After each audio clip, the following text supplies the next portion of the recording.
Now, while some parts of New York City are getting back to normal, others are just beginning the recovery efforts. Our Chris Gloninger is on Staten Island tonight. He has heard several survivor stories, but he's also hearing from storm victims who are just learning their neighbors did not escape.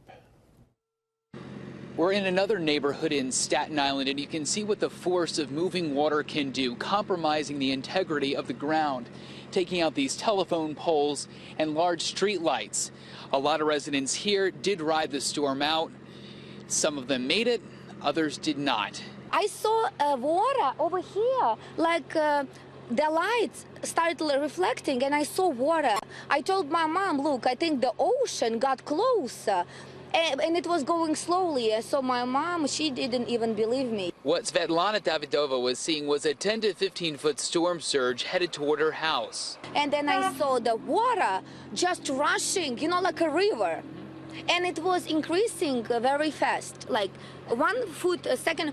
I didn't have a chance to think to jump in a car and leave. By the time I started thinking to jump in a car and leave, it was already too late. Davidova, her son, and her mother were rescued 2 days after Sandy's landfall by NYPD rescue boat. Davidova's neighbor heeded the warning. Elaine Postler left once the winds picked up. I have a granddaughter, a young granddaughter, and she was here, and the winds were really picking up. So we evacuated, not that night, but the next morning, because the winds just coming off the water was so intense, and you could already feel the sand. Postler told me some of the people who tried riding out the storm weren't so lucky.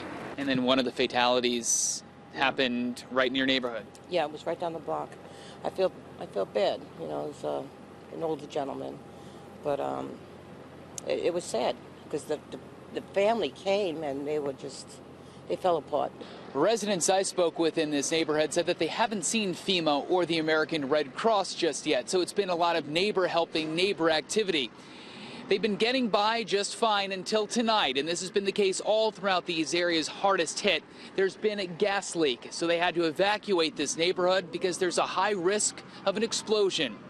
For now, reporting in Staten Island, meteorologist Chris Gloninger, CBS 6 News.